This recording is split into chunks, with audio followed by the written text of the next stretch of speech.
Na kule Kwale ni kwamba ugavi wa ardhi ya wakazi wasio na mashamba kutoka Gazi, kaunti ya Kwale, hatimaye umeanza katika eneo la 00 baada ya mvutano wa muda mrefu kati ya makundi mawili kuhusu uhalali wa zoezi la upimaji wa ardhi. Hata hivyo, kundi la wakazi wa kijiji cha 00 wanaodai kuwa waliondolewa kwenye orodha ya wanufaika linaendelea kupinga zoezi hilo, huku wanaounga mkono ugavi huo wakitaka usalama uimarishwe ili kuzuia kuzuka kwa ghasia.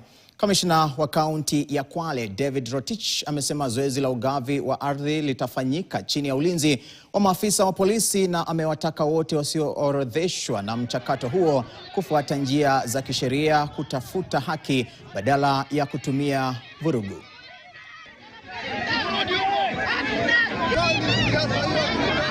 Mwenye atajaribu kuzuia zoezi hili atakabiliwa kisheria. Na nimesema utasimama peke.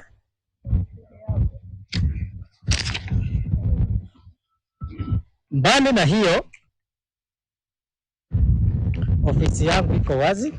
Hata mkitaka kuja nyinyi wote, nitatafuta chini ya miti tuongee. Leo niko hapa, mimi mwenyewe sitoki hapa, lakini mpaka hiyo shamba ipimwe.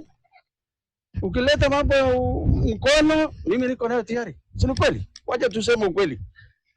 Wacha nitoe amri sasa. Wacha tufanye kazi ya serikali ile imetuleta hapa. Hata kwamba bila shaka wanajua kama huku waliopigwa ni wengine na walioko Gange ni wengine. Watujengee police post kwa haraka, kwa sababu kwanza Kinondo wadi ninavyoona hakuna police station mahali.